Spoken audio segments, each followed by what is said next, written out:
Bonjour et bienvenue dans Au cœur du e-commerce. Je suis Céline, consultante en optimisation du taux de conversion. J'aide les e-commerçants à augmenter leurs ventes sans augmenter leur trafic, en améliorant ce qui compte vraiment. L'expérience d'achat, la clarté du parcours et la façon dont vos visiteurs passent ou ne passent pas à l'achat. Mon travail consiste à analyser votre site comme un client, comprendre où vous perdez des ventes, identifier les blocages, simplifier la navigation, optimiser les pages clés et transformer davantage de visiteurs en acheteurs. En bref, vous attirez plus de résultats avec le même volume de trafic. Juste avant de commencer l'épisode du jour, si vous sentez que votre boutique e-commerce pourrait mieux convertir, que quelque chose bloque mais que vous ne savez pas quoi, je peux peut-être vous aider. Pour en discuter ensemble, il vous suffit de réserver un appel via le lien dans la description de ce podcast. Et mon invitée du jour, c'est Shirley Billot, la fondatrice de Cadalis, une marque de cosmétiques bio engagée et responsable. Bonjour Shirley, merci beaucoup d'être mon invitée aujourd'hui. Bonjour Céline. Pour commencer, est-ce que tu peux nous raconter l'origine de Cadalis? Qu'est-ce qui t'a inspiré pour construire une marque de cosmétiques bio autour des bananes et de l'upcycling? L'idée a germé en Martinique. À l'époque, je dirigeais une société dans la pharmacie et on a vécu les événements de la vie chère en 2009. Et je pense, ça a réveillé quelque chose en moi. Et je me suis dit, que pourrais-je faire pour aider mon territoire dans cette transition économique dont on a besoin pour changer finalement ce problème de pauvreté et peut-être trouver un moyen de créer de la valeur. Et en fait, je n'ai pas commencé en réalité par la marque, mais j'ai commencé par la recherche. J'ai eu cette idée de valoriser les coproduits de la filière banane, qui est très emblématique puisque c'est notre première production agricole. Et Oui. j'ai démarré tout de suite par une étude scientifique pendant un an, puis une thèse en biochimie pour caractériser les molécules actives du bananier et particulièrement tout ce qui peut être généré comme déchets, donc des bananes moches, des feuilles, des fleurs, des hampes. Et c'est à partir de là, on a déposé des brevets et je me suis dit, ben, la meilleure façon de valoriser ces ingrédients, c'est la beauté. Pourquoi? Parce que la France est reconnue dans le monde pour sa réglementation et la qualité de ses cosmétiques. Et je me suis dit, ben, on aura une bonne image à l'international et aussi parce que il est quand même plus simple de mettre sur le marché des ingrédients en cosmétique qu'en nutraceutique, où là, on a besoin de faire des essais supplémentaires. Et donc, Cadalis s'est imposé à moi très vite parce que je voulais trouver une façon sophistiquée, élégante, raffinée, haut de gamme de valoriser le bananier. Et la cosmétique, pour moi, c'était vraiment, c'était une évidence. Alors, j'ai voulu être bio très tôt, faire le cycling très tôt, bien avant que ce soit une tendance, parce que je viens d'une famille engagée dans l'écologie. Mes parents étaient autosuffisants, donc je sais ce que c'est que de faire attention aux ressources. Et donc, finalement, être bio ou favoriser le cycling, sachant qu'en plus, nous, on fait nos propres ingrédients, donc on produit sans solvants chimiques avec des procédés éco-conscients. Donc du début à la fin, on essaie d'être engagé et donc c'était l'ADN on va dire familial, donc Oui, c'était même pas un effort, oui, c'était c'est simple. naturel. Exactement. Ouais, d'accord. Cadalis, bah, c'est une marque qui repose sur une démarche forte, du coup, bio, vegan, éco-responsable, économie circulaire. Est-ce que tu peux nous expliquer comment ces principes se traduisent concrètement dans le sourcing, dans la fabrication, le packaging? Alors du début à la fin, on essaye de justement de traduire cet engagement. Alors il s'est fait naturellement au début et maintenant on essaye un petit peu, enfin on essaye plus de le professionnaliser d'une certaine façon. Donc déjà ça commence par la façon dont on source et on produit nos ingrédients. Donc, pour chaque ingrédient qu'on produit, on a un producteur. Donc, nous, on extrait les lipides de la banane. En fait, c'est les bananes qui sont écartées parce qu'elles ne correspondent pas au cahier des charges de la grande distribution. Ouais. Ce n'est pas du gaspillage alimentaire, c'est de la perte alimentaire parce qu'elle se situe chez le producteur et non pas chez le consommateur.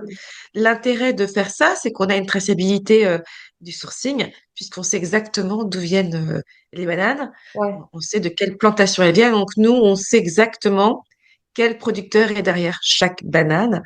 Et ensuite, une fois qu'on les a récupérés, là, on met en place notre process qu'on appelle d'éco-extraction. Donc, ces 6 principes qui vont au-delà de la chimie verte et au-delà des process verts, c'est vraiment s'appuyer sur une ressource qui est durable, ce qui est le cas de la banane, puisque c'est quoi la durabilité d'une plante? Ça commence vraiment à la plante, hein. Hmm. Une plante est considérée comme durable quand son cycle est court.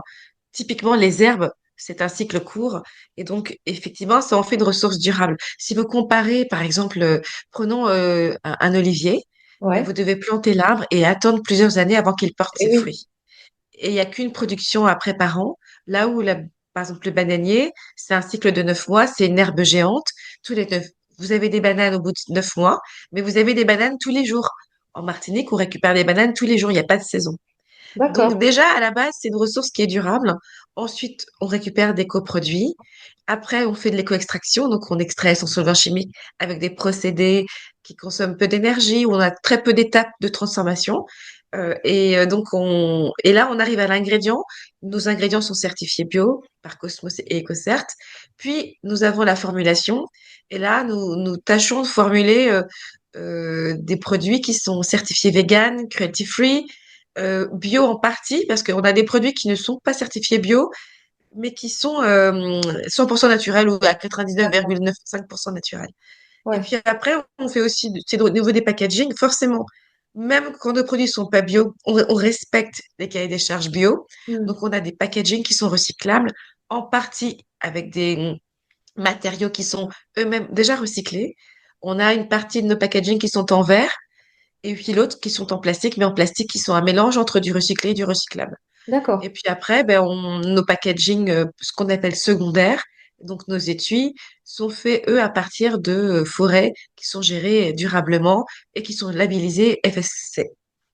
D'accord. FSC, c'est C'est un label qui permet de certifier que les forêts sont gérées de façon durable, d'accord. en fait. Et finalement, on se rend compte que vis-à-vis du consommateur, si on a une démarche engagée, c'est bien de se faire labelliser. Alors, il y a énormément de labels, c'est un Ouais. peu compliqué, voilà. Donc, mais nous, à la différence de la majorité des marques, nous, on fait attention depuis l'ingrédient et depuis le planteur. Donc, vraiment, nous, on maîtrise la chaîne de valeur dans sa globalité, Ouais. de la production de ces déchets, donc la collecte de ces déchets. On s'appuie sur une ressource qui est elle-même durable, le bananier, et c'est toute la chaîne de valeur qui est finalement, qui nous apporte cette légitimité sur cette vision de l'éco-responsabilité. Bah oui, vous maîtrisez tout du début à la fin. Oui. Alors, je sais que le marché de la beauté a été souvent critiqué pour son impact environnemental. C'était quoi, pour vous, le principal challenge pour concilier la naturalité, l'efficience des produits et la viabilité économique? Alors, c'est une bonne question parce que là, en fait, tu parles d'efficacité. Alors, c'est tout l'enjeu parce que nous, on est une marque avant tout scientifique et technique. Oui, Là, on a beaucoup de parlé d'éco-responsabilité, mais on a des brevets, on a des brevets puisqu'on a une action sur les taches pigmentaires, puisqu'on a une action dépigmentante, on a une action apaisante sur la peau et on a aussi une action anti-âge puisqu'on stimule le collagène, l'élastine et plusieurs marqueurs qui permettent de raffermir la peau et de ralentir le vieillissement cutané. Et donc, effectivement, je pense que l'importance à aujourd'hui en tant que marque pour le consommateur, c'est d'arriver à concilier les trois. C'est arriver à concilier l'efficacité, la naturalité et l'engagement. Parce que être naturel ou bio, ça ne veut pas dire qu'on est engagé. Ça veut juste oui, dire qu'on est certifié bio. Et c'est facile d'être certifié bio. Il suffit d'acheter des ingrédients qui le sont, de faire une formule. Et en cela, ça reste un engagement. Mais un engagement qui est limité, puisqu'en fait, on ne va pas au-delà. Mais c'est pas. Donc, en fait, proposer au consommateur un produit qui réponde à toutes ces attentes, c'est un challenge parce que ça représente un coût aussi, parce que ça demande plus de travail. oui. Ça vous oblige à mettre en place des bonnes pratiques, une chaîne de valeur, de produire nous-mêmes nos ingrédients, ça nous coûte aussi plus cher.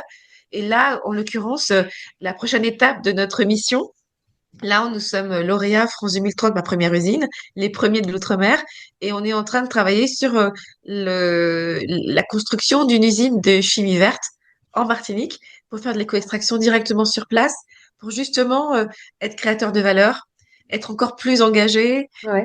Et puis, ça nous permettra de recevoir aussi nos consommateurs, ceux qui habitent sur place, mais aussi ceux qui viendront en vacances, pour justement découvrir ce que c'est qu'une plantation de bananes, le travail, ce que c'est que l'éco-extraction, et après découvrir la formulation, et puis passer un moment dans notre spa expérientiel que nous avons prévu de faire, parce qu'on fera une usine touristique. Voilà, Ah, donc c'est concilier, moi je dirais ces trois piliers qui sont la technicité, l'efficacité, la naturalité et le côté bio, plus enfin l'engagement et la partie responsabilité environnementale et impact. Ça, c'est un challenge, mais oui. il est de plus en plus demandé par les consommateurs. Alors, on va passer aux questions sur le site et sur l'expérience proposée. Pour un produit cosmétique, l'expérience en ligne peut être un défi, surtout quand la promesse est naturelle, efficace, saine. Comment est-ce que tu travailles ton site e-commerce pour rassurer, séduire et convertir tes clients? Alors c'est un sujet qui nous occupe, je crois, tous les jours, parce que d'abord les attentes changent, Ouais, l'évolution sur le digital va très très vite, et toute la question c'est de savoir comment on peut déjà nous valoriser notre recherche. Donc on a des grosses discussions avec mes équipes sur la valorisation scientifique. Sachant juste que mon équipe est majoritairement constituée d'ingénieurs ou de chercheurs, parce qu'à la d'accord. base, on fait de la tech Oui, et on est très peu marketés. On n'est pas beaucoup des marketeurs. En fait, je viens juste de recruter quelqu'un du marketing, mais depuis le départ, nous n'avons pas de marketeurs, mais que des scientifiques. d'accord. Oui, donc oui, en fait, c'est jusqu'à maintenant, je m'occupais du marketing mais c'est difficile parce que on a notre grosse activité, c'est vrai que c'est les data scientifiques et donc c'est comment on peut valoriser ce côté, enfin, nos assets, notre recherche et aussi, en fait, quand on fait les choses naturellement et sincèrement, des fois on pense pas à le valoriser. Et je Ouais, pense que pendant très longtemps, je n'ai pas assez valorisé ma recherche et pas assez valorisé mes engagements, mais parce que pour moi c'était avant tout une passion et c'était pour moi le cœur de mon activité. Et c'était presque pour moi, je sais pas, peut-être un côté où je trouvais ça indécent de valoriser quelque chose ouais, pour quelque part attirer le consommateur. Mais en réalité, je devais le voir plus comme une façon de communiquer, d'être transparent. Et ça, maintenant, je l'ai compris. Et donc, voilà, là, on est en train de faire un gros travail justement de valorisation. On a un autre site qui s'appelle Musactif, qui lui est plus axé sur la partie justement R&D. d'accord. euh, et, et parce que nous, on vend aussi des ingrédients. Et donc là, on est justement sur ce travail de comment fournir cette info, qu'elle soit finalement facilement accessible et comment trouver des moyens de communiquer à travers des articles qui d'ailleurs nous permettent d'améliorer le SEO, des newsletters, sur nos réseaux sociaux. En fait, il y a tellement, voilà. Donc, c'est une vraie stratégie Oui. parce qu'elle fait appel à tellement de composants. Puis évidemment, comme beaucoup de sociétés, on essaie de voir aussi comment avec l'IA, on peut aussi nous permettre d'accélérer cette transition sur la communication et la transparence. D'accord. Ouais, super intéressant. Et aujourd'hui, quels indicateurs est-ce que tu suis pour mesurer la performance de ton site et comment tu définis et comment tu optimises ton taux de conversion? Alors, c'est un sujet intéressant. Alors, je pense, alors, ça dépend dans quelle phase on est. Si on est plutôt en phase de travailler la notoriété et où là, on est vraiment en phase d'accélération. Nous, on est encore en phase de comment améliorer notre notoriété. Et D'accord. donc, forcément, nos ratios peut-être qu'on est plus, entre guillemets, pas tolérant, mais flexible sur les KPI. Par exemple, mes équipes qui sont sur le digital, je leur mets pas la pression parce que je veux pas qu'elles soient détournées de leur objectif clair qui est quelle est notre priorité aujourd'hui euh, pour justement nous permettre d'être plus transparent et améliorer notre communication. Alors, c'est vrai qu'en ce moment, là, en plus, on va repluguer notre on est en train de repluguer un nouveau site. On a beaucoup travaillé sur l'amélioration de problèmes techniques sur notre site. Et donc là, on va plugger le nouveau dans les prochains jours. D'accord. Et en attendant, on a essayé de corriger des bugs techniques.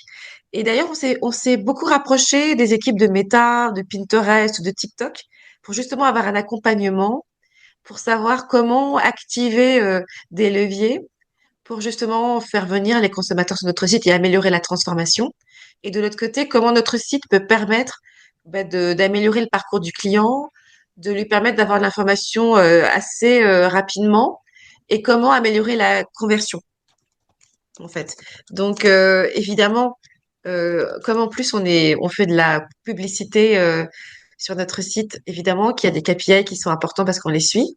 Et donc forcément, dans nos critères, on va dire que le premier, ça va être, ça pourrait être, enfin bon, ça pourrait être le taux de conversion, évidemment, pour voir si notre site est efficace. Et donc là, on regarde, finalement, ce taux nous permet de voir est-ce que les consommateurs achètent quand ils viennent sur notre site. C'est Et ça. donc finalement, si on se rend compte qu'on attire beaucoup de gens, mais que le taux de conversion est plus ou moins bon, est-ce que s'il y a un problème technique? On a aussi, ben, évidemment, le panier moyen, quoique le panier moyen, c'est pas un de mes critères favoris, pour l'instant, en tout cas. Ok. Nous, on regarde beaucoup, le taux d'abandon du panier, par exemple, Ouais. qui finalement revient à se dire, est-ce que, enfin, c'est un peu lié au taux de conversion finalement, mais ça nous permet de comprendre pourquoi le client n'est pas allé jusqu'au bout. Par exemple, un petit truc, on s'était rendu compte que sur le mobile, le bouton pour acheter, il était hyper bas, en Ah. fait. Et en fait, on s'est dit, mais c'est con, Ouais. c'est dommage. Ben oui, mais en Ouais. fait, on s'en était pas rendu compte avant parce que, en fait, c'est nous, on travaille sur notre PC, alors que Ouais. les consommateurs achètent sur mobile. C'est C'est un ça. truc totalement, Ouais. ça paraît évident, mais quand on travaille, on se rend plus compte, alors que pourtant, en tant que consommateur, on achète sur nos mobiles. Ouais. Après, ce qui est important aussi, alors pour la partie investissement, évidemment, le ROS, en tout cas le retour sur investissement publicitaire, c'est super important. Ça permet de voir si les campagnes sont rentables. Donc, en fait, il y a plusieurs KPI qui mesurent pas la même chose. Après, il y a quelque chose qu'on aime bien regarder aussi, c'est le taux de réachat. Est-ce que les clients reviennent acheter? Oui. Et pour nous, c'est crucial parce que un client fidèle, ben déjà, pour nous, ça veut dire qu'on a réussi notre pari. Nous, on a quand même un taux de réachat qui est important. Donc Ouais. ça, c'est plutôt une bonne nouvelle. Oui. Et c'est aussi important parce que mine de rien, si on veut baisser le coût d'acquisition d'un client, bah, évidemment, si on arrive à bien chouchouter nos propres clients Mm. et à leur donner envie de revenir vers nous, et ça, c'est déjà, Ah on bah a oui, déjà gagné quelque chose en fait. tout à fait. Ouais. Euh, Est-ce que tu as déjà remarqué une action ou un détail qui a vraiment amélioré ton taux de conversion sur le site? Peut-être le bouton trop bas dont tu parlais Alors juste avant. voilà, souvent, des fois, c'est tout bête, c'est des petits problèmes techniques. En Ah fait, oui, voilà, c'est des petits problèmes techniques auxquels on n'a pas forcément fait attention. Et puis des fois aussi, les systèmes se mettent à jour et des fois on perd des choses. Et donc, ce qui est important au niveau des équipes, c'est que nous-mêmes on fasse ce cheminement, d'aller nous-mêmes découvrir notre propre site et de faire le chemin que pourrait faire un client oui, potentiel. Alors moi, je m'appuie aussi sur mon fils, et mon fils qui a 20 ans, qui est très connecté, c'est la ouais, génération où ils achètent tout en ligne. En plus, il est en école d'ingénieur. Et donc, en fait, il intervient dans ma société en parallèle de ses études pour justement nous aider à comprendre les nouvelles habitudes de consommation et d'accord. à détecter justement ces petits points auxquels on n'avait pas forcément fait attention. Parce que quand on a le nez dans le guidon, en fait, des fois, il Oui, faut prendre du on recul et voit. des fois, on le prend pas. Tout à fait. Ouais, ouais, ça c'est. Ah bah c'est bien que tu puisses compter sur ton fils. Je pense Ah que oui, c'est en non, effet une non, aide c'est vrai, précieuse avec son regard. oui, Ouais. son regard générationnel, il est Ouais, important. voilà. Voilà, et en plus, il a ce regard aussi technique puisqu'il est ingénieur, enfin dans son Oui, école d'ingénieur. Et après, je pense que ce qui est important, c'est de régulièrement faire appel à moi, je trouve que c'est important de faire appel à des externes pour justement faire des diagnostics et regarder ce qui va pas et faire du correctif parce que les correctifs, il y en a tout le temps. oui, Mm. c'est ça. Je confirme. Alors, on va parler un peu du futur. En tant que CEO de cette marque engagée et en pleine croissance, comment est-ce que tu vois l'avenir de Cadalis? Ah, c'est un sujet qui me préoccupe et qui m'empêche de dormir souvent. Je dois te le dire. Alors, nous, Ouais. on a quand même des grands chantiers sur nos différentes activités. D'abord, Ouais. on a le chantier sur notre projet d'industrie, sur lequel nous aurons aussi notre propre boutique. Et donc ça, en ce moment, ça nous prend du temps, ça me prend du temps, mais c'est en même temps un projet qui est extrêmement intéressant parce qu'il fait appel à mes autres activités, notamment la recherche, Oui. et comment on transpose nos procédés en industrie. Et puis c'est aussi quelque part la marque on doit pouvoir retrouver les valeurs de la marque sur ce site. Et donc forcément, dans la construction, dans sa conception, on doit être très en amont déjà aussi, entre guillemets, intégrer ces notions d'éco-responsabilité, de transmission, de vision. Et donc, je vois l'avenir de Cadalis, en tout cas je l'espère, comme une marque globale qui proposera vraiment, en fait, qui sera au-delà d'une marque de beauté, qui va vraiment, on a prévu d'ouvrir nos chakras. En fait, on va se diversifier, mais toujours autour de notre végétal phare qui est le bananier.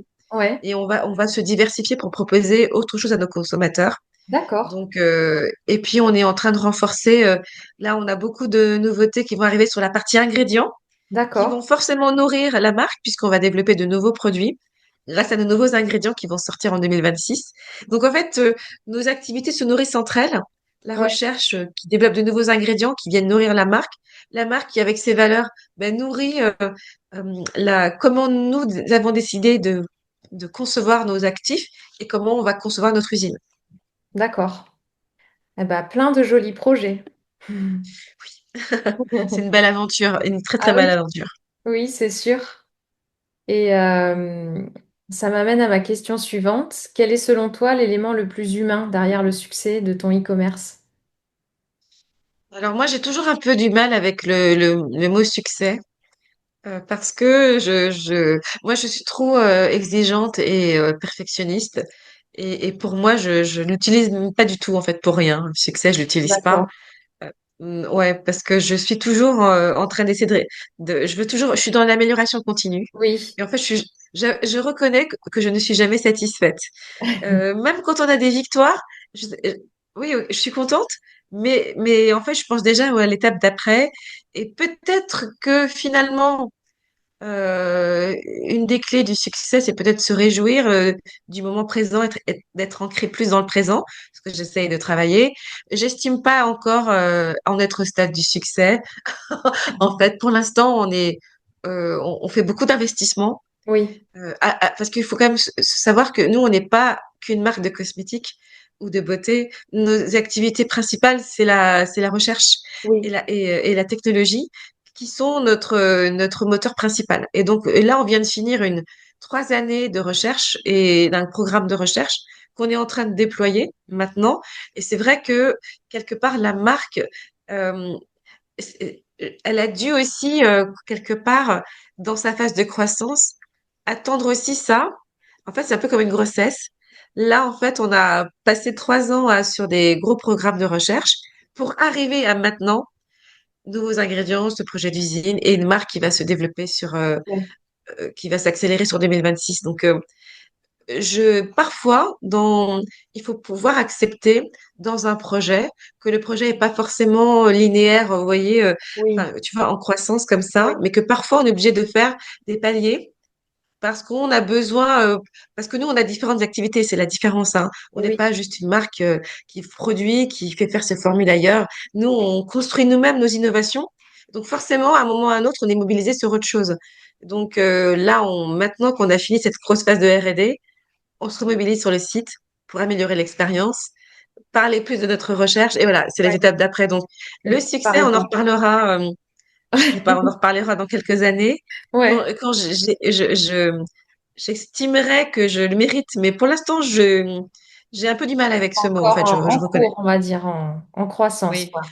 Oui, là, par exemple, on va on rentre dans un point de vente à Singapour. Ah oui, Là, dans les jours qui arrivent, bah, je devrais le voir comme un succès. bah ouais, Mais moi, je regarde toujours l'étape d'après. J'espère que les consommateurs vont aimer. J'espère, voilà, oui, Ouais, ok, C'est je vois. le questionnement perpétuel, l'insatisfaction perpétuelle. Est-ce féminin? Je ne sais pas, mais en tout cas moi, je crois que je suis trop exigeante et une des clés peut-être, c'est d'apprendre à être un peu plus tolérant avec soi-même. Ouais, ça peut être ça. Et toi, plus personnellement, qu'est-ce que cette aventure Cadalis t'a appris sur le business, sur toi-même, sur l'industrie cosmétique ou sur l'importance d'allier tes valeurs, le sens et la rentabilité? Moi, ça fait des années que je suis dans ce secteur d'activité et je pense que j'ai vu beaucoup de marques se lancer et se fermer. Je pense que ce qui est très important, c'est d'avoir avant tout le moteur de la passion. Je pense que quand on aime ce qu'on fait, qu'on est passionné, c'est une des clés pour durer. Oui, Parce que dans les moments difficiles, on trouve la force de la résilience. Et que parfois, si le projet est trop superficiel, on peut abandonner plus rapidement parce qu'on n'a pas, l'essence n'était pas là en fait. Moi, je vais dire que j'ai eu beaucoup de chance, mais il faut pas parler de chance parce que je travaille beaucoup. Je ne viens pas à la base de la beauté. Je ne viens pas d'une grande maison, mais pour autant, à aujourd'hui, j'ai beaucoup de reconnaissance et ça, c'est quand même important, mine de rien, dans sa réassurance. Je suis administrateur de la FEBA, qui est la Fédération de la beauté, d'accord. et je donne j'apporte cette vision d'une marque indépendante, Ouais. originaire des Outre-mer, au sein de ces grandes maisons françaises, qui d'ailleurs m'ont accueilli avec beaucoup de bienveillance Hmm. et qui sont très ouvertes justement à écouter d'autres points de vue. Euh, j'ai la chance d'être aussi présidente de la Cosmétique Vallée Martinique et donc de voir comment nos territoires peuvent aussi rentrer dans ce domaine d'activité sur lequel on n'était pas pour des raisons aussi entre guillemets légales puisque nous n'avions pas le droit officiellement de faire commerce de notre biodiversité depuis D'accord. l'esclavage et on a le droit de le faire depuis une dizaine d'années quand j'ai créé ma société, ce qui fait qu'on a du retard sur la valorisation de notre biodiversité, mais on essaye de rattraper ce Ouais. retard. Et puis, moi, je trouve que c'est un très beau secteur. C'est une industrie avant tout, et pourtant, elle ne l'est pas perçue comme une industrie. C'est une industrie. C'est la deuxième industrie qui exporte en France. Ouais. C'est la troisième plus grande industrie française dans le marché, on va dire, français. Et souvent, quand on parle de beauté ou de cosmétique, on pense à quelque chose de féminin, des produits anti-âge. Moi, je fais beaucoup de réunions, notamment avec des financiers, et on me dit oui, mais la beauté. Enfin, j'ai fait une réunion il n'y a pas longtemps, on m'a dit non, mais moi, c'est vrai que je connais pas trop la beauté, mais en même temps, je mets pas beaucoup de crème anti-âge. Je dis mais monsieur, je pense que dans la salle, tout le monde utilise un produit cosmétique parce que je pense que tout le monde se lave et tout le monde se brosse les dents. C'est Et donc, clair. dans ce cas, On voilà. espère. Donc, et donc, je pense qu'il y a une méconnaissance de ce qu'est l'industrie de la beauté et je pense qu'il y a une mauvaise perception de la beauté par une grande partie de la population, Mm. parce qu'on pense que la beauté, c'est des produits superficiels, entre guillemets, ou des produits très techniques pour l'anti-âge ou des problématiques précises. Alors qu'en fait, la beauté, c'est un produit de première nécessité Bah, c'est ça, ouais. qu'on utilise tous les jours, un shampoing, une crème, une Ça brosse à dents, va. enfin, un Ouais. dentifrice, un savon, c'est un produit de beauté. Et donc je trouve que ce secteur, la beauté, l'industrie française est reconnue dans le monde parce qu'on a une industrie qui est très réglementée, très sécurisante pour le consommateur. Ouais. Euh, je pense que, on a des normes en Europe et particulièrement en France qui sont quand même très strictes. Un exemple, par exemple, nous, on est labellisé cruelty free Oui. pour le marché américain. Mais en France ou en Europe, on n'a pas le droit de dire qu'on est cruelty free parce que Ah c'est de la bon. publicité mensongère, puisque de toute façon, les tests sur les animaux sont interdits. Mais pour autant, Ah, ok. le consommateur ne le sait pas forcément. Mais Oui, vous voyez, la réglementation fait qu'on n'a pas le droit oui. de le dire, C'est plus sévère, mais quoi. Ouais. mais on a besoin quand même de se faire certifier pour pouvoir avoir accès à d'autres marchés. Voilà, c'est des exemples où je trouve que la beauté française est pour moi un gage de qualité. Et on a de très grandes maisons qui sont reconnues mondialement et qui font un travail remarquable. Je pense que c'est un secteur qui est soumis à la compétition d'autres pays qui veulent devenir des acteurs majeurs, comme notamment la Corée. La Chine se Ouais. réveille. Et donc, plus que jamais, il est important aussi que cette beauté française parvienne à trouver sa place dans ce qui arrivera dans les années futures.